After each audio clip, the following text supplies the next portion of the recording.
This is Continuum Drag, a weekly podcast where we watch sci-fi, fantasy, and everything in between. This week, Starflight, the plane that couldn't land. Starflight is an airplane, it's not a spaceship. It's designed to operate in a gravity field.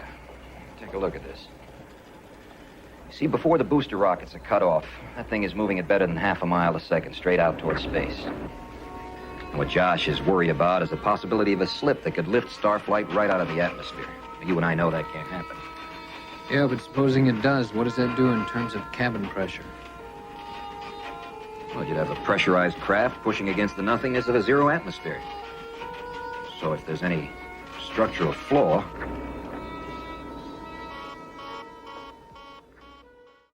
Welcome to Continuum Drag, the podcast that's out of this world. I'm Luke, here with my co-host Jordan. What's real, Jordan? Here's a line I liked. Give me a reading on the oxygen clock, will ya? We need an oxygen clock. Oxygen. It sounds like I'm saying oxygen. Oxygen clock. We need to see what our oxygen levels are at all times. You want to know what that O2's doing?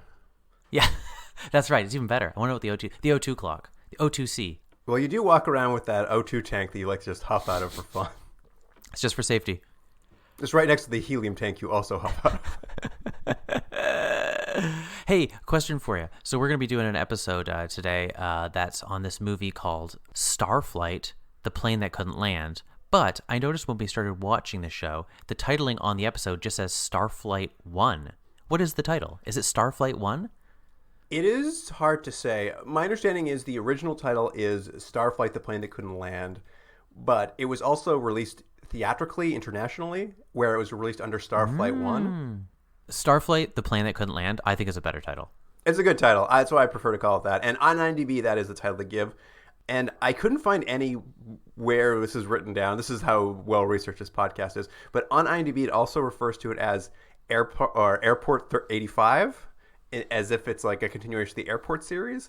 But from what I can tell, even just like trying to find reference to this, it seems like maybe a critic, when this movie came out, said it should have just been Airport 85, and then it kind of like garnered that moniker on its own. Yeah, I saw the same thing. I think it's more of like, dare I say, like a fan's version, what people have been calling it, is because, as we'll talk about, this is clearly in the genre of like 1970s disaster movies, specifically the airport movies.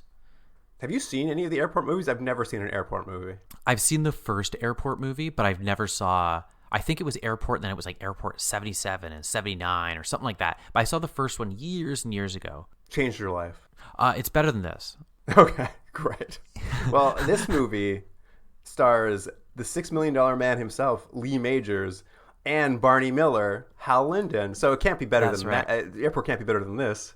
Well, it's funny because, I mean, that was always a thing of the disaster genre, right? It would be like, it's the movie's like bigger than big. You know, it's got a huge idea. It's Poseidon Adventure, or it's a Towering Inferno, and it's got the big stars of the day, and the opening credits just keep going of all the people in it. This one, it's a TV version, so it doesn't quite have the same like cachet. You know, when you're like Lee Majors, you're like, awesome, Hal Linden, great. They're like Lorna Hunt, and you're like, okay, and then they're like Ray Milland, Gail Strickland. You're like, all right, I don't know who any of these people are. You're like, don't you remember they were in that? They were like number 6 on a sitcom in 1968. You're like, okay, sure.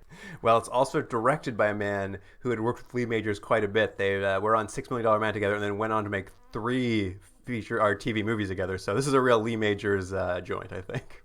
So I saw that too. Now, do you think Lee Majors was bringing this director along? He's like getting a project, he's attached to it, he's like, I got the director for it. Or do you think this director's like, I know who should star in this, and he's bringing Lee Majors on? Like, who's helping who?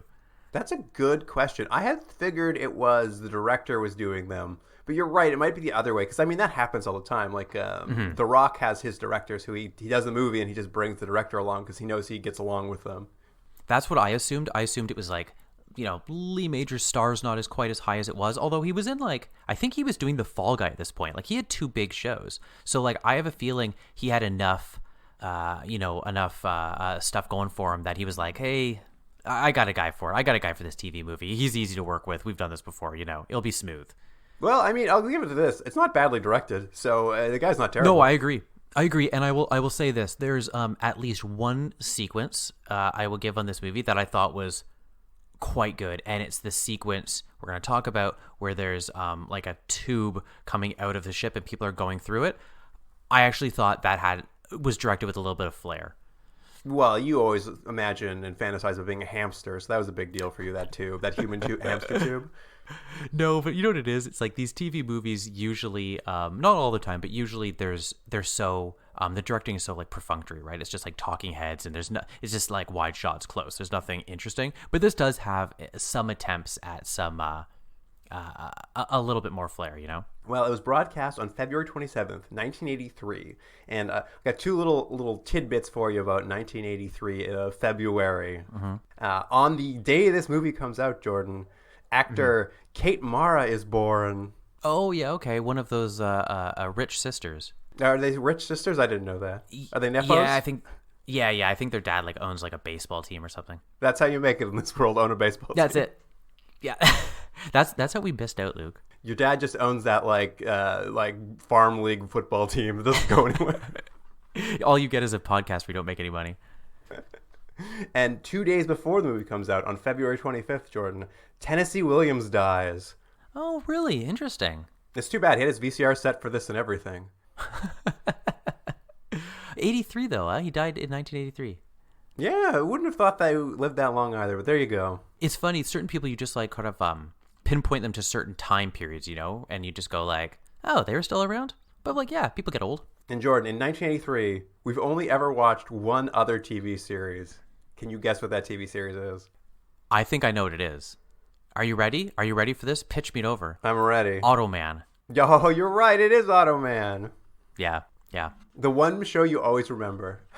I think if I remember this correctly, I think we watched a bunch of things around this, like things from like 81 and 79 and 85, 86. But I think this is the Automan. Weirdly, this is 83. This is a little area we haven't hit before. Yeah, they don't make shows during this period of time, just Automan. Oh, can I tell you something? I did a little bit of research, and this didn't do so well in its time slot. I couldn't find the exact how it did in the ratings, but it did beat. There was one other TV movie that aired directly across this whenever this aired. Let's say it was 9 p.m. on a Thursday or whatever it is, and it was a TV movie called, which it did beat, called Cocaine. One Man's Seduction. Ooh. That was the other TV movie that was played at the same time. And it had in its cast, I looked it up, there weren't the stars, but Jeffrey Tambor's in it, James Spader, and Denise Crosby. What a cast. I know, huh? Yeah, so anyways, Cocaine, One Man's Seduction, did not do as well. People did not like it as much as Starline, the plane that couldn't land. Starflight, please. Yeah. Oh, but let me mention one other thing. We kind of talked really briefly that this was part of like the disaster genre. Now, I could be wrong, but I think it's weird to me that it came out in 1983. I don't think I'm probably the only one, because I think disaster movies had kind of run their course, right? Like I looked it up, and both Airplane and Airplane 2, the parody movies, came out before this. So when you already have a parody movie of a genre, I think the genre is pretty much kicked the bucket, right? So like Airplane 2 I think came out in 82, so it was already out before this movie came out. It's like one more go at the disaster movie. I just feel like maybe this came out a little too late for anyone to care, but maybe I'm wrong.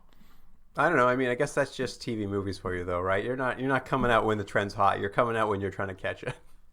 Yeah, I suppose. Anyways, 83, if there was anyone who was still dying to see some disaster, this will be up your alley. Well, here's the IMDb summary for Starflight, the plane that couldn't land. This is the story of Starflight 1, the world's first, quote, hypersonic, end quote, plane, which flies faster and higher than any other commercial jet. On the night of its maiden flight, from Los Angeles to Sydney, a freak accident involving an unauthorized rocket launch sends Starflight out of the atmosphere and into a decaying orbit around the Earth. And that truncated summary was courtesy of No Gimmicks. That's pretty good. Thanks, No Gimmicks. There's a lot of this movie that I didn't quite understand, and I realized and decided I don't really care and it doesn't really matter. And I was right. It doesn't really matter. Like, stuff happens, and I think there's supposed to be tension. I would say one of the biggest faults of this movie is it doesn't create the tension I believe it is looking to do. And I think it's kind of supposed to be doing that like tightening noose sort of feeling. And with the exception of a few couple scenes, it doesn't quite do that. But a lot of the stuff I was like, why is there a rocket shooting? I don't know, it doesn't matter. Why is this happening? It doesn't really matter, you know? And it doesn't really matter. You kind of know where it's going, you know? Well, it starts off with 24 hours to takeoff of Starflight 1. And in that 24 hours, we're going to quickly be introduced to all of the players and passengers of Starflight. Yeah. And they really take their time. Like, I checked it, and Luke, it was 23 minutes. It's 23 minutes There's a lot of people. Until the ship actually takes off. That's when the launch sequence starts. It's 23 minutes into this. Up until that point, it's literally just introducing characters. Well, first up is Josh Gilliam, played by Hal Linden. He's the designer of Starflight, the engineer, if you will. And for my money, I would say he's the best thing of this movie. I mean, it's that mustache. It's really carrying the movie. But you know what? I have to say, I think he was pretty good in the role. I never really watched Barney Miller, so I'm not that familiar. I know who he is, but I wasn't that familiar with his work. We're gonna meet Lee Major's character later on. I find him to be so sleepy in this movie. Like they might as well have him holding the script in his hand. He's so nonchalant about performing. And I will say later on, near the very end of the movie, he has a kiss scene, and it is the least evocative, least cinematic, laziest kiss scene I've ever seen in a movie. It was like he's dead. He wasn't that interested in it. He wasn't that interested in it. So I'll say this, like, he's okay. I personally think they could have maybe had a more dynamic lead. Sorry, Lee Majors. I hate to say that for some Lee Majors fans. I just feel like he was like, meh in this movie. Well, let's get back to Josh Gilliam. He's getting ready for the first flight of his new plane. He's very nervous about it. He's running simulations. He's talking about postponement. He's really worried about it slipping out of the atmosphere as it flies off, because it's a rocket-powered plane that gets quite high, I guess, in the atmosphere. Yeah. And he's just very concerned it's going to slip off into space. And everyone's like, don't worry, it'll be fine. Well, and what's interesting is there's a lot of time sort of invested in him saying he's nervous, but he can't really prove why. And he doesn't have any statistics or any tests or anything that back up, other than he just has a feeling that something's not right. So like there's even a scene where he goes to see his bosses and he's like, can we do a delay? I want to do a few more tests. And they're like, why would we ever do that? And he can't prove it. And of course, obviously, we know it's a disaster movie. He's going to be somewhat proved to be correct. It's not exactly what I think he was worried about, but he was at least proven correct that maybe they should have taken a little more time. Although I don't know, Luke, is that wrong? Like, if they had taken, let's say they'd taken 3 more days and everything else happened exactly as it would have, that wouldn't have changed anything, right? If they'd taken 3 more days, and we'll get into it, Jordan, the flight would have been fine. Do you think so? But let's say the other rocket shot exactly the same. It's still shot 3 days later. Yeah, well then, if the exact same set of coincidental circumstances happened in 3 days after this, then the same thing would have happened. Right. Okay, that was my point. So yes, he's right, but it's also just like such a coincidence of events that, like, sure, okay, anyone could be right. I mean, the real problem with it, I guess, and this is jumping way too far ahead, is the problem is it flies too close to the end of the atmosphere, I guess, so there's just a risk it's going to fly out, and it's just not prepared to re-enter atmosphere. So really, the only problem is just like they didn't design it to go into space when there's a legitimate chance it might go into space. Right. Okay, that's fair. But that's not what he's worried about. He's just like worried about something, the engines will fire wrong or something. Mm-hmm. Yeah. Anyway, since we're jumping all over the place, let's keep going back to some of these characters, Jordan. There is old man industrialist QT Thornwell and his son Martin. Yeah, that's right. Yeah. I thought actually QT was the son, but yes, it's the 2 Thornwells anyways. Yes, well, QT, he's promised the government the moon for this Starflight because they've given him all kinds of tax breaks to build it. And he's not going to postpone it. He's promised too much. Yeah, I don't exactly know. I guess it's eventually going to be like a commercial airliner, so he'll make money because of it being a private airline, correct? Yeah, that's basically it. He's just an industrialist with a bunch of irons in the fire. And what I like is, like, nothing's changed in the world. It's still the same thing where, like, billionaires build wildly speculative projects on government money. That's true. Yeah, they should have had a thing where, like, it was everyone else's money invested and they all lost it. Well, he says they have, I think, $20 million maybe tied up in it, but, like, the rest of it is just, like, the government paid for it. And I'm just like, well, $20 million didn't build this plane for sure. Yeah, yeah. Not a plane that goes, what does it go, 2,500 kilometers or something like that? Yeah, supersonic, my friend. It does. It goes very fast. We're going to learn it goes to Australia, LA to Australia in 2 hours. It's fast, my friend. Yeah. And his son Martin is a bit more even-handed. He's supposed to be the even-handed billionaire, but he also gives in to his dad when his dad starts blustering at him about canceling the flight. Mm-hmm. Yeah, he sort of brings to his dad, like, Josh, who's kind of the head of the program. He's having some cold feet. Maybe they should listen to him. And they're like, no, why would we? And he's like, yeah, you're right. Let's not listen to him. Yes, Daddy. Yeah, and it's supposed to be similar to if you've watched like the Towering Inferno, like the sort of conversations they have about the building being built too fast. I think it was Paul Newman's character, like, oh, well, we're not going to have the electrical work up in time, and it won't be sound, and you're like, oh, I think that's going to come back later in the movie. The next character is the publicist for Starflight, Erica Hansen. Okay, so here was a weird character. It took me a couple scenes for to realize who she was, because at first I thought she was a reporter. And I guess she kind of was because, yeah, she's a publicist for them. But it was weirdly for a movie that takes so long to explain characters. I don't think they explain that very well because we spend a lot of time with like her and her daughter. We find out she's kind of having an affair and stuff. And I was like, okay, but what did she do again? Because she's on the plane, but it was like, it was weird. It was weird. Anyways, but yes, she's the publicist. Yeah, she's just the publicist. She's setting up the reporter's last minute arrangements to be on the flight. And her daughter is not a fan of her wanton flirting with any man on the phone.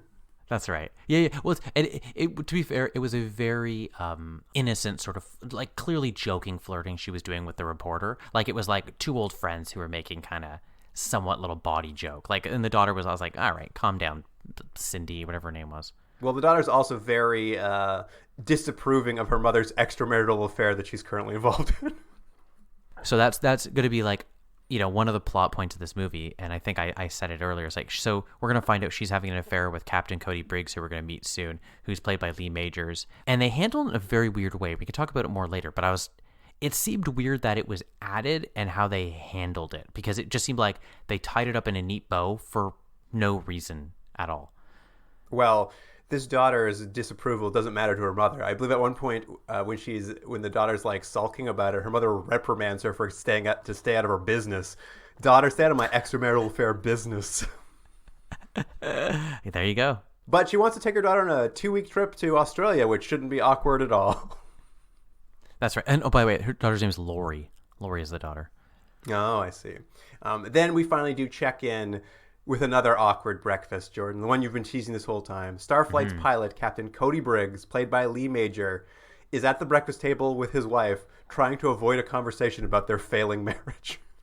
Yeah, her name's Janet, and she's sort of like, she's clearly already sort of irritated. She more than suspects he's been having an affair. I think she sort of knows it, and has clearly been, the marriage has been tried for a long time, and he's clearly, I don't think this is his first extramarital affair. He seems, again, I don't know if it's like the performance choice. He seems sleepy, and he seems like he can't be bothered to really have the conversation. But I don't know if that's so much the actor's choice or as much as what was on the script. But it seems like he's just like, whatever. I don't want to talk about it. He's just gaslighting her. Yeah, exactly. Maybe you're having an affair. And then we meet Freddie Barron, who has sunk all of his money into launching a communication satellite from Australia. That's right. And he's the guy with a lot of hair, right? Yes. He's got a ton of hair. Yeah. He's opening up this satellite because he's hoping to bring, I guess, phone communications via satellite to millions of people, even the Chinese, which his Australian counterpart thinks is a bad idea and makes a racist joke about. Yeah. Hey, a question for you. This whole kind of, I don't know what you call the C plot or one of the many plots that sort of intertwine at one point. Are we supposed to think he's sketchy? Like, is that what we're, as a viewer, are supposed to get from this? Because they do a lot of shots where he sort of like looks nervous and he sort of looks like he has this like air of nefariousness, but I wasn't sure how I was supposed to feel about him. I think you're supposed to think he's desperate, maybe. He's a desperate man. Okay. We'll come back to him because with finally 2 hours left to launch, we meet Joe Podowski. Which one was Joe?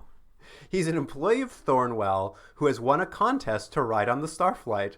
He's also an electrical engineer and scared to fly. That's right. I forgot about him. Yeah, you're right. Yeah. And these are kind of the core characters that we're going to really need to know. There's a few other characters they introduce us to throughout this sort of opening. Like in this opening, when everyone's sort of boarding the plane, that's when we meet Joe. It's like right as they board. And at some point they turn around and it's like, and here's a newlywed couple off to Australia for their honeymoon. And it's like, okay, I'll keep track of them. They'll never come back ever. And the old lady really has nothing to do. Yeah, the old lady we'll see one more time, but there's also an old lady from the Christian Reporter they spend a long time introducing, considering how we'll see her again. I was sure there was going to be more to her, at least specifically, because they have her also sit right beside Lori. And I was like, okay, well, this will be kind of like a back and forth, and maybe it'll be some sort of like moral judgment about her mother or something. I don't know. And it's like, nope. I mean, I'll say they forget about the daughter as much. So I agree, yeah. Anyway, everyone boards the very classy Starflight. It looked very luxurious, Jordan. I liked the space, the leather chairs. It looked very nice. I agree. I just was on a plane not too long ago, and man, is it a difference now. Like, the planes, you're like just jammed in as many people as possible. It's uncomfortable. It's noisy. Everyone's unhappy. This was great. They were just like lounging. People are bringing them drinks. I was like, man, put me on Starflight. Get me on this I don't care Starflight. If it doesn't land. You know? I don't care if it doesn't land. If it doesn't land, all the better. Yeah, let's just float around. Let's love affairs. But as they are about to take off, it's been 24 hours, Jordan. We've been waiting for this flight. The White House calls. We're going to delay for another hour and 15 minutes because they need to board the Australian ambassador and his wife. And I thought this was the funniest thing ever, where it's just like, I'm like, we're finally launching. They're like, wait, let's wait another hour. I'm like, oh my God. It was weird that they did that, because I guess it's supposed to be that, you know, can you believe that this last delay kind of put them where, you know, what these events that are going to happen, like it's one of many things that happen that go wrong. But it was like, why didn't they just mention at one point, oh, by the way, we also have a casket. They need that delay, my friend, because that's right. The Australian ambassador is dead, and him and his wife are joining because his body is being transported back to Australia. His wife's alive. He's dead, coughing on the plane. Luke, his as we'll see, his mannequin body are dead. During the delay, though, Freddie, the man launching that satellite, calls Australia from the plane's phone banks. He's always at those phone banks on that plane. Yeah, that's right. And it looks like they're going to have to delay the launch of his satellite for a week because the weather's getting bad, and NASA's only given them a launch window of just after Starflight's supposed to take off. Like, NASA's like, Starflight needs the airspace. Once it's launched, you guys can launch the satellite. And the Australians are saying, well, by the time that happens, the weather's going to be too bad. We'll have to delay a week. And Freddie can't wait. He can't wait a week. He'll go broke if he waits a week. And I'm just like, how would you go broke if you waited a week? It's already on the tarmac.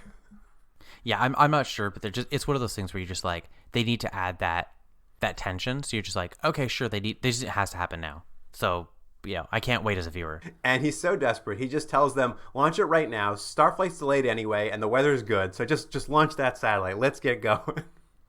Yeah, so they do. What could possibly go wrong, Jordan? Mm-hmm. Well, yeah, and that's the point where I thought there was going to be more. I don't know. I thought we were going to like reveal something, like he had some ulterior motive or something, but it was just like, isn't that bad timing? It's just bad time, man, because finally Starflight takes off. No issues. Everyone gets a complimentary scotch. And as they're flying, NASA calls. There's been an unauthorized satellite launch from Australia, and it appears to be malfunctioning. Yeah.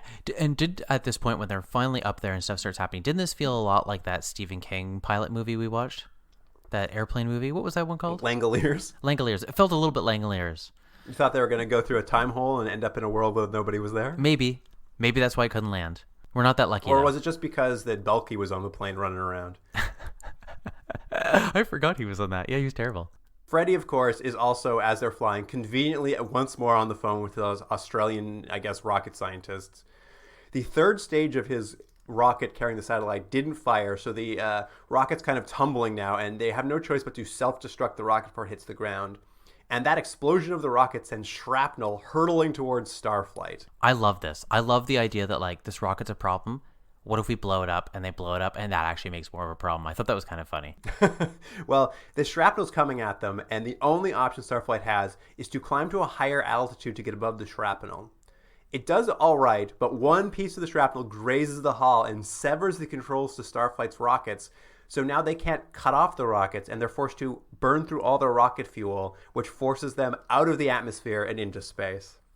So let me ask you, this is the first instance in this TV movie of a pretty long TV movie. It's an hour and 50 minutes where you as a viewer should be like, on the edge of your seat. Did you feel that, Luke, at this sequence when it's climbing higher and higher? Everyone's very calm, which I appreciate. I thought everyone was very calm about all circumstances. Nobody's ever like too panicked. They're all just like, panicking's not going to make it better. It's going to make it worse. So let's just like keep an even keel. But maybe if there was a little bit more panic, maybe as a viewer, you would feel that tension a little bit more. Maybe. But they don't. They don't have any tension. They don't. End up in They space. don't at all. It's just like, so I was watching, I was like, well, I guess this isn't so bad. And it's like, no, it's really bad. Well, as they tell us repeatedly, it's not a spaceship, this Starflight. It's an airplane. So it should not be in space. Yeah. Yeah. It's always a problem. I did like, once I get to space, we get some zero-G floating stuff. We get some zero-G acting where the actors have to walk around like there's no gravity. I thought they did a good job. It was very Star Cops-esque. Yeah, I thought it was pretty good. There's a lot of like, slow moving and their arms are kind of floating a little bit. Pretty well done all the way around. And I have to say, later on, someone, it's off camera, but someone puts like a little like thread, like a rope across the chairs for people to hold on to. And I thought that was a nice little plot point of like that they would have had that to help people get out. No, it's true. They did a nice job just like, we're at zero-G now. Here's a few examples of how it might happen. Mm-hmm. Now let's not worry about it anymore. Agreed. Yeah, it was like, you get it, right? Okay, that's a problem. Move on. And now that they're up in space, Starflight's mission control will have to work with NASA to save them. They have a 50-hour time limit before their orbit decays and they hit the atmosphere and burn up. And there's a little less oxygen than that available on the plane. So we've got now all our time limits are set. Mm-hmm. Exactly. And so the first attempt to do something about this is they send the Space Shuttle Columbia up to refuel Starflight. With a line that I thought was very helpful is at some point someone says, "Thank God we learned how to send him up there fast." And I was like, well, that hand waves away all the reasons why this ship goes up and down from space like 75 times. Yeah, and I did see like multiple people when I was doing a little bit of research about this. Multiple people mentioned that this is almost the least plausible part, that NASA would keep sending multiple ships up. Let me ask you this, Luke. Pretty good idea. Let's say, sure, they just wave that away. There is no problem of it going up and down whenever it needs to. So it goes up and they have fuel. Don't you think it would be good to have a couple plans if you're taking all the effort to send like astronauts up with a ship in a rescue mission? Shouldn't they have had multiple things just in case? Like they must have gone up going, okay, our plan A is to refuel this thing, but if there's a problem with fuel, we have plan B, which is whatever it might be. Don't you think that would have made a little more sense? Well, that's the beauty, Jordan. We can do this. We can go up and down, no problem now. So why have more than one plan? We can just turn around in 2 hours.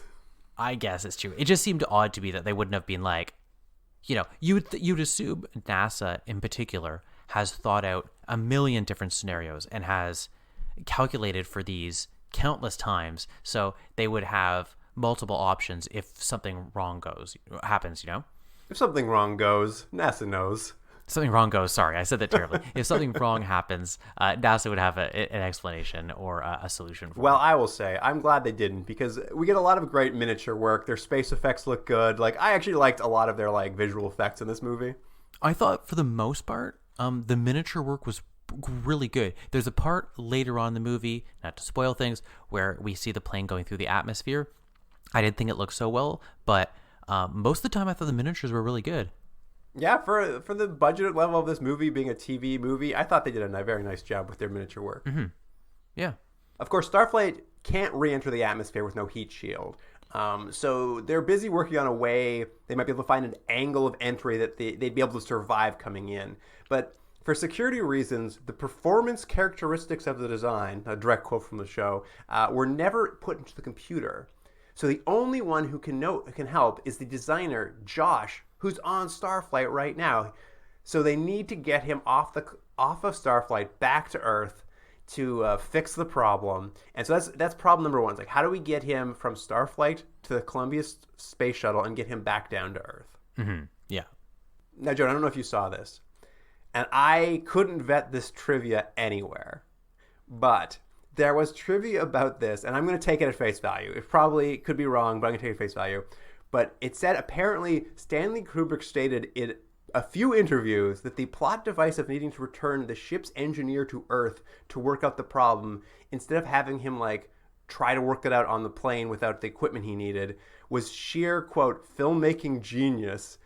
And apparently he regretted many mistakes he made about physics on 2001. And he apparently talks about Starflight as being like having a better understanding of science or something like that. It was very funny to me. I love the idea of Stanley Kubrick sitting around watching this TV movie. It's funny. I saw the same thing, and I did the same thing you did. I tried to corroborate this and couldn't find any actual information of Kubrick saying this. But let's, for the sake of this podcast and for whoever reported that's true, because I saw the exact same thing. I'm like, did he actually say this, or did this get lost in translation somewhere around, somewhere along the way? But I have to say, I do actually think it's a good moment in this movie where it's like, okay, this person's so invaluable. We've already kind of stated that from the beginning of the movie. Now we need to get him out. We understand that the stakes are pretty high for this. Now, does it really make sense that he would have, again, not done any sort of backup work that, like, if anything happened to him, this plane doesn't work? Okay, I don't know if that makes sense, but it's fun in terms of the plot mechanics of this that we need to get Josh out. I like thinking about Stanley Kubrick at home after hard day's work, just flipping on the TV. He's like, let's see what's on tonight. He's doing post for The Shining on this. He's like, this is really good. I would say this fixes all the problems I found in my movie. I wish this had come up before 2001. I wish they hadn't waited several years to after the disaster genre was important. I mean, it didn't bother Kubrick at all. He sat down and loved every minute of it. He loved it. You know what he wasn't watching? Cocaine. But, as we said, Josh needs to get off. So Columbia has a spare airlock compartment, and they're going to jury rig it to Starflight's cargo hatch.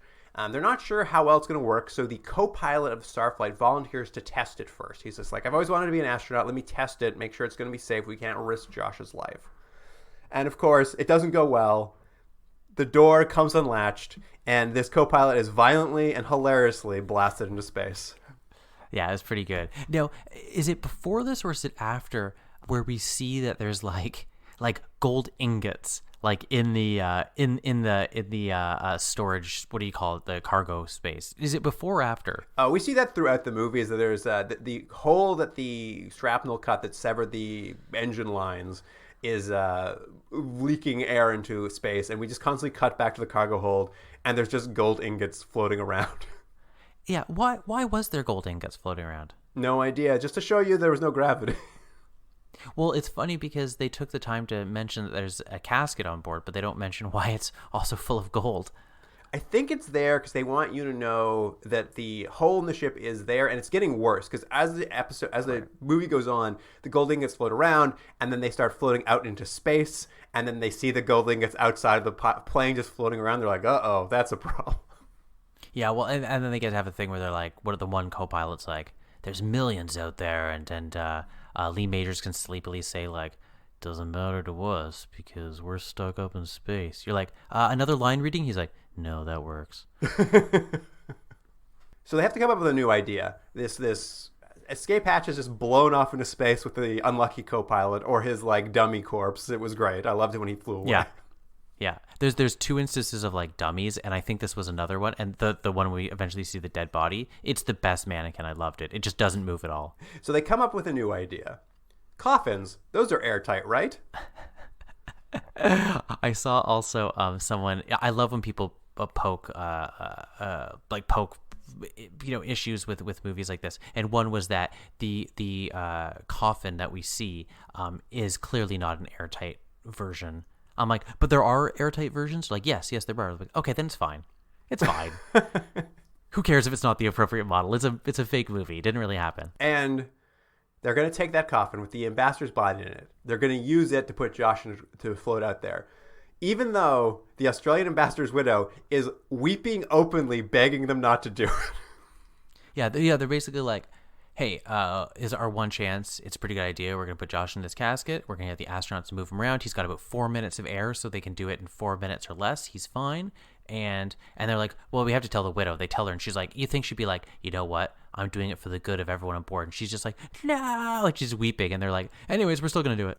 It was so funny. It was such a funny scene to just cut to. They're just like sitting next to this weeping woman. For a second, I'm like, who is this exactly? Why does she keep saying it's disrespectful? And I'm like, oh, right. It's probably his wife. To be fair, let's say you're in a cargo hold. It's your dead body. You're just floating around anyways, right? Like this cold space air, you're going to be preserved fine. You're already embalmed. Well, to be fair, they took her aside and they said, we're going to use the casket to send Josh across to NASA. And then once your husband's body's floating around, we're going to pose him in funny positions like we can in Bernie's and like have a good time with him backstage. And she's like, no, you can't do that. Like, it's too late. We're already doing it. We have sunglasses on him right now. Yeah. They're like, do you see that guy over there playing cards and winning? Guess what? That's your dead husband. She's like, it's so disrespectful. Yeah, and again, we'll be in a couple scenes. We're gonna see him floating, and I love the look of it. But I should say, this is actually a pretty cool sequence. It's not a bad idea, and it's a pretty cool sequence of Josh getting in, and I think if it was filmed in a slightly different way, you would have felt it a little bit more. I think like you maybe would have felt that claustrophobia of him being in the casket. It doesn't quite work. It's not as effective as it could be, but I think it's a generally a good idea for both them, the characters in the universe, and for us as viewers watching it. Yeah, it's fun. We get to watch him float across space, or like I think the seal in the casket cracks a little bit, but they manage to get him across, and they're like, "Oh, we saved Josh," and they get him back to Earth. And Josh is just like, really quickly he gets back to Earth. Yeah, Josh is just like, we got to fix this problem. We got to solve this issue. And what we see is Josh is just watching the computer run seemingly random simulations because he happens to look up. And we're just seeing this like really like 70s like computer graphic simulation of Starflight. And as he's looking at it, he sees the simulation is attaching a different kind of hatch to the plane. Like I wouldn't have known what was happening or why it was doing this. It doesn't even make sense really. Like why is this computer running random simulations? But when he sees that, it immediately gives Josh an idea. He's like, hey, wait a minute. Doesn't Thornwell's space manufacturing division, don't they make a really long tube? Yeah. And this is, I would still say, my favorite part of the movie. So it's like I did like I think they go down this well a few too many times where like Josh is looking at something and has like a realization. But I think this first one was pretty good, which is, I mean, sure, it's convenient. Like, don't you guys also make this giant tube? They're like, yeah, like, you know what we should do? Why don't we stick a giant tube and have people walk from one ship to another? They're like, great, let's try it. Yeah, they toss one on Columbia, it flies back into space, and they attach it to the two ships, and it's time to send passengers across. So now this is, I guess they try to set this up because what you will have it set up very quickly is that it's a pretty long tube. I don't know why they had to put the whole tube because apparently the ship can fly up and down the Columbia anytime it feels like it, but you can only have about 5 people go across, and I think it's because of the weight of the people that are in this tube. It looks very much like you said, like something you'd see in like a playground or something like that. But couldn't there must have been other ways they could have just had if the Columbia could go up and down whenever it feels like it. There seems like there must have been other solutions for it to like get close and like, I don't know. They don't have some sort of like container they can attach, and I don't know. They tried that airlock, Jordan, just flew that man into space. That's true. It's true. Anyways, the point is they're going to have this tube set up. They can send 5 people at a time, so they're going to start trying to send the civilians, the passengers, on this from tube to get to the Columbia so they can bring them back home. And the first 5 make it across no problem. In fact, it looked fun to me. It looked fun bouncing around in that tube. And again, this is the part I liked. It's like it's sort of orange and they're a little bit in shadow, and it's sort of the camera's at odd angles, and they're sort of like all the actors I think do a pretty good job of bouncing around and showing that like it's not very stable and it's kind of hard to move through this thing. You're saying the first 5 make it okay, and then the next 5, not so much. Well, Jordan, you knew things were trouble when they cut back to the next 5, and it was old exploding satellite Freddy climbing on board. You're just like, whoa, this isn't going to go well. Yeah, and they do also do a couple shots of they keep showing the side of the ship that had been damaged, and every now and then like it sort of sparks, so it shows you that like it's still hot or it's still live, and unfortunately it's exactly where the tube is. The tube goes near it at one point, touches it, and I guess because of the oxygen that is running through the tube, it sort of ignites immediately and just explodes itself and everyone that's in it. Yeah, it's a fiery climax. Freddy's blown up. For some reason, the woman from the Christian Reporter is also in there. She dies immediately. I'm just like, that's why we had so much set up for her, so she could also die in that tube. Yep, and that's it. I mean, it at least does a good job of like anyone can die except for your stars. I also got to say, as you said, Jordan, the space hamster tube has been attached next to the hole in the ship that is sparking and shooting gold ingots out of it. Earlier in the episode, The NASA astronauts go to it. They see there's a huge hole that's shooting sparks out, and they call the pilot and say, hey, turn off power to this thing that's shooting sparks out of your plane. There's a huge hole in the side of your plane. And they say, got it. And then like an hour later, NASA comes. They not only like set up the tube next to the hole, which they already know is there, but also nobody turned off the power. They just couldn't. They just couldn't. He didn't have time. It was just so funny that they like spent all that time calling it out and telling them how to fix it, and then like 30 minutes later, it's just like, oh, we don't care about it anymore. It's gonna blow up this whole tube. It's because in the third act, you need someone out to fix it. But Luke, there's a line in this that I think is your new pickup line. One of the characters, I think it's Josh, says, he's like, the conduit's still hot. And that's your new pickup line. Is that a good one? Is that a good pickup line? Yeah. Yeah, your conduit's still hot. What is the conduit in the context of this pickup line? I think it's below the belt. And then you just move your eyebrows up and down knowingly, you know? But wait, am I the conduit? Yeah. Okay, maybe it's not so good. You need to explain it. It's not so good. You can pass through me to the ship on the other side. It's still hot. All right, don't use it. Fine. Anyway, back on Earth, Josh is pretty upset he's killed those people. But as his wife consoles him, he is hit with another burst of inspiration because they have a weird conversation where she's just like, how would you fix it if you could? He's like, I don't know. I just drive a bus up there and pick them up. And he's just like, wait, a bus? That gives me an idea.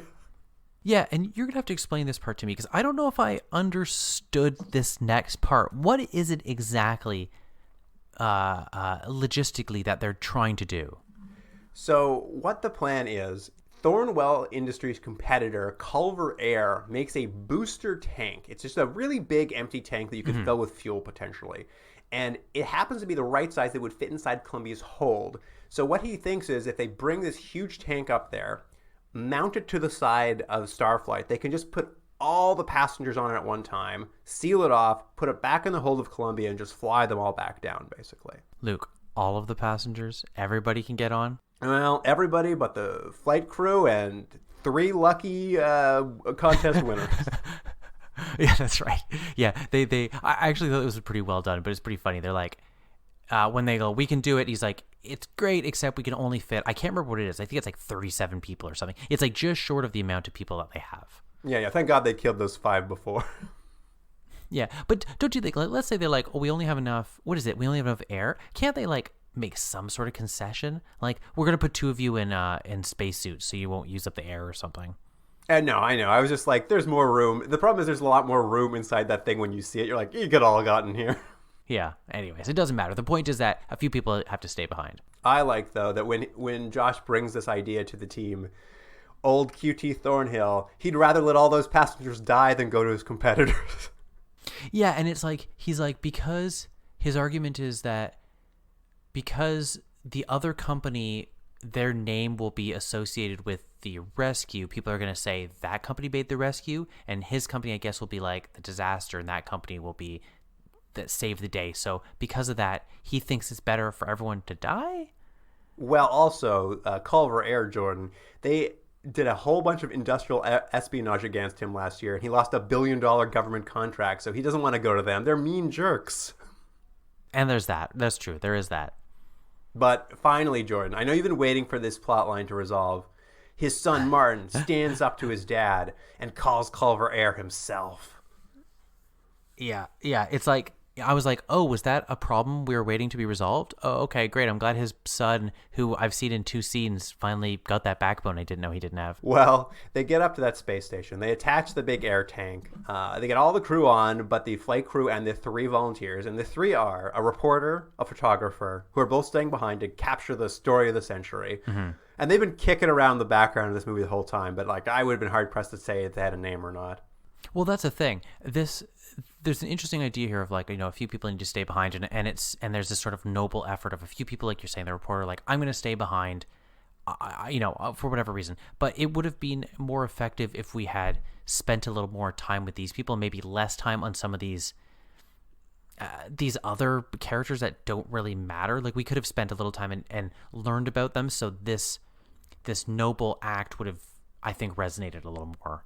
Fair enough. But the other one who's staying behind to make it an even 3 is Joe, the lucky employee who won the trip up here. Mm-hmm. And Captain Briggs has to talk him into staying because Captain Briggs has an idea. He's like, you're an electrical engineer. You could go out there, you could fix the wires that are impeding us from using our jet engines, which have been recently refueled, and maybe we can somehow get back to Earth if you do that. Mm-hmm. And Joe's my favorite character. The actor's doing a killer job with this character. He's sweating all the time. He's uncomfortable. He doesn't like flying, and now he's stuck in space. And when he's asked to go out and fix this thing, he's just like, he's the most put upon. He's just like, you want me to go? I don't like being on a plane. You want me to be outside of the plane in space? But he's going to do it because he's a hero. Yeah. And again, pretty good sequence that I think they should have spent more time on, which is him going out and trying to fix stuff. I think there's something to be said, like not quite maybe like a bomb diffusing sort of scene, but there was something there that I think they missed a beat. They spent too much time on some boring stuff, and they could have spent more time on this of him trying to fix something that was unfixable, you know? Yeah, I would have loved to spend more time with this sweaty, scared man. The actor was doing a great job. Yeah. I love when he agrees to do it. He's just like, well, of course I'll do it. I don't want to, but I'll do it. He's like, what I'm going to need is a wire stripper, some wires, and a clean pair of pants. Is that what he said? I think he also says, like, I think he's like, I need 3 hours, and they're like, you got 1. He's like, all right. Yeah, they really give him what's his name from Star Trek, a real engineer problem. That's right. Yeah. Scotty, do it in an hour. Yeah, he's like, all right, I'll do what I can. Of course, Dave discovered there's no angle at which Starflight can re-enter, and the captain's just like, well, I guess we'll just have to try and hope we don't explode. But then Josh has one more brainwave. Mm-hmm. Yeah. And it is, we should say, it's convenient, and I guess it works, is that Josh is able, throughout the movie, once he comes down, he's able to communicate in real time to the ship, and people are also able to communicate to the ship. So they have that little bit of like, you know, man at the computer sort of thing they can always rely on. Yes, there's no delay. They don't have to wait 20 minutes and hope he gets the right answer. That's right.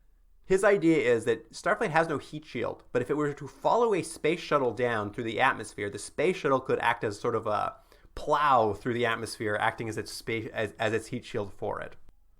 I have to say, it is interesting that pretty much all the ideas are just the Columbia coming up. It's like, man, you should just have the Columbia take people to Australia, because like every single idea is like, what if we use the spaceship? And like next one, what if we use the spaceship? But Jordan, the Columbia can't get back up in time. It's not enough turnaround. They're running out of air up there. Mm-hmm. Don't worry, NASA has another shuttle nearby repairing a satellite. Yeah, that's right. Don't worry, but they got a bunch of them ready to go. They got nothing else going on.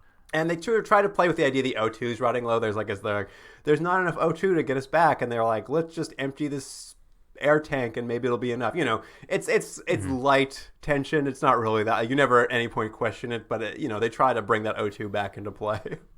Yeah, and I actually thought when we see the ship originally come to take the people and make that little little space compartment so everyone can get in and get off the ship, I thought they had brought a bunch of spacesuits like for astronauts. I thought they were bringing that because they were going to give it to the people that were remaining, like the 3-4 people, so that they could stay as long as possible. That's what I thought they were doing, because I saw them with suits, but they never came to play at all. Am I right?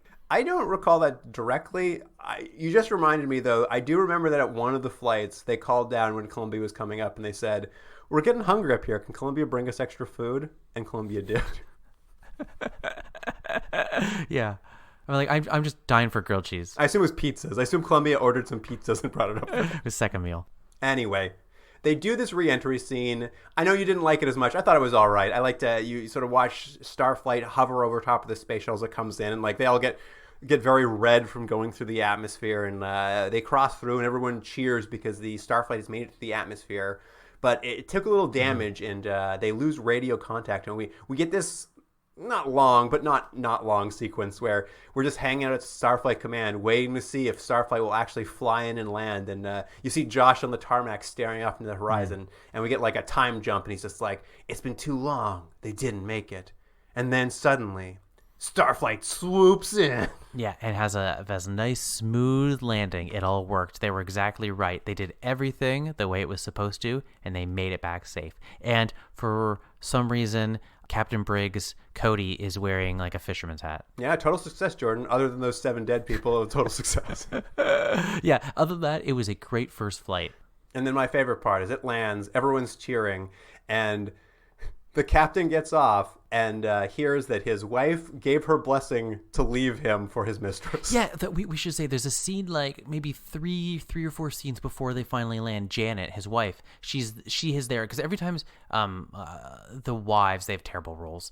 The wives like show up of our characters, and Janet shows up and she's just like there, and she basically is like, I don't really care anymore. I'm out of here, and she leaves, and it's literally just created so that you can have this moment of these two characters so they can like tell each other they love each other for the first time and have this, as I said, the laziest kiss. It's worth watching the movie just for how bad this kiss is. And but it's like, why did you even do that? Did the affair add anything? Like, I don't know if it necessarily took away, but it was like you could have just had two people reunited if you wanted to show this like moment of people who missed each other and made through this harrowing event. But like, why did you even have to add the thing of the wife and then she leaves, and it just was dumb. It's just adult life is complicated, Jordan. Sometimes you got a mistress, sometimes you got a wife. You don't know who to choose, and it takes a Starflight to clear your mind enough to know. You know what? You're absolutely right. I take it back. You're absolutely right. It takes a Starflight to learn these sorts of things. I did like that, though. As Captain Briggs' wife, I think at some point, right near the end, turns to Josh's wife and says, "When my husband gets down, tell him he can do whatever he likes. I forgive him." And I'm just like, what? Okay, I guess so. And then like he gets off the plane. He's like, "Where's that publicist? I'm leaving my wife." It should have been like, she's like, "Tell him he could do whatever he wants." Then she's like, "Oh, also I'm taking the kids, the house, all of his money. See you later." Good luck. So angry, Jordan. was that? I was gonna say, was that too much personal information? Just kidding. I'm just kidding. Well, Jordan, that's it. That's the end. They land. He kisses his mistress, and then the movie's over. What do you think? Final notes? You know, it's an interesting movie, and I don't think it's bad. It's not quite great. I think there's something missing. Like, it definitely has a charm. I personally felt it was a little too plotting for its own good. Like, I think they could have easily cut out 20-30 minutes and you wouldn't have really missed it, mostly from the beginning. Like, I don't know if I needed so much time with these characters. I think you could have shown us a little about the characters through the scenarios when they were already up in space. That's what's exciting, and that's when things are happening, when you're on the plane. To just have them boringly walk around in their apartments before the plane, I'm like, I don't really care so much, and it really amounts to not much. So it was a little too plotty for me, but I think it's okay. It's not a bad time, you know. All right, what do you want to rate it then? I would give it. I think I'd be hard pressed to give it anything more than a 6 out of 10. What would you give it? I'm a lot like Stanley Kubrick in a lot of ways. Oh, is that right? I was sitting there watching this, just like, this is fine time. This is a fine time of watching on TV. Oh yeah. 7. It's a full 7. Full 7. You know, we're not that far off. I think maybe it was a little slower than I would have liked, so maybe that's why my rating's a little lower. And again, I know this is terrible, but I just, for whatever reason, I don't know if it was particularly Lee Major's performance or it's just the character doesn't have much to do because he just sits in a cockpit the whole time. But I was just like, this is our main character?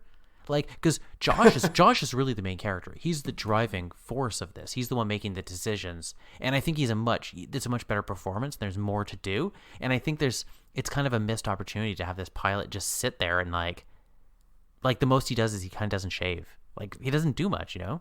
Oh yeah, there's no character there. There's practically no characters in the movie for that matter. It's an odd film that way. There's no hysterics. There's no melodrama. You're right. Yeah. They set up, like you said, a whole bunch of character plots that don't go anywhere and don't pay off at all. But I was just sitting there, just letting it wash over me. I'm just like, this is a fine time. I'm having a fine time. Yeah. Why? Oh, what are they going to do next? A coffin, you say? Oh, hamster tube in space. Let's go. Yeah. Again, I would have liked to ratchet the tension up a little bit, but I wouldn't disagree with you. It's a fine time. If this is up your alley, if you like these types of movies, it's not terrible. You know, it's a TV movie version of those movies you like, and it's fine. Perfectly fine. Well, there you have it. It's the end of the episode, Jordan. So as we do every time, I'm going to tell you about bonus episodes for charity. Yeah, let's do them. It's our initiative this year where if you give a little bit of money to a charity that's listed on our website, continuumdrag.podbean.com, as selected by past guests, do a little donation. We recommend $50, but if that's above your means, no worries. You can give less. It's okay. We're not going to hold that against you. We know everyone has different means. You can send some charity money. You send us the receipt for your donation, and then you pick episode of a show that we either took the escape pod on, or maybe it's one of the best of episode speed runs we've done where we've missed a few episodes and you want us to go back and watch a sliders we missed. Watch what's that one we watched? Project UFO we missed.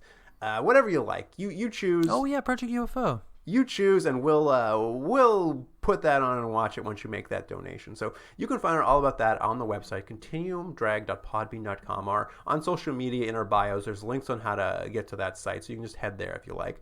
And of course, if you have any questions, just email us here, continuumdrag@gmail.com, and we'll be happy to answer them.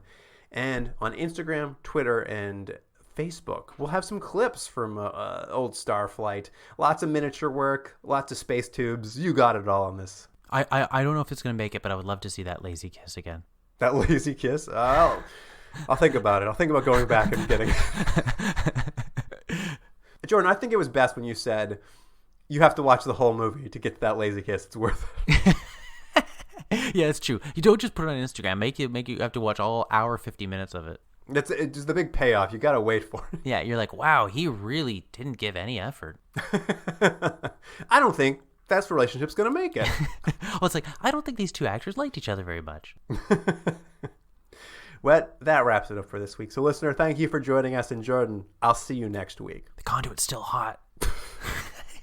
I'm making it happen.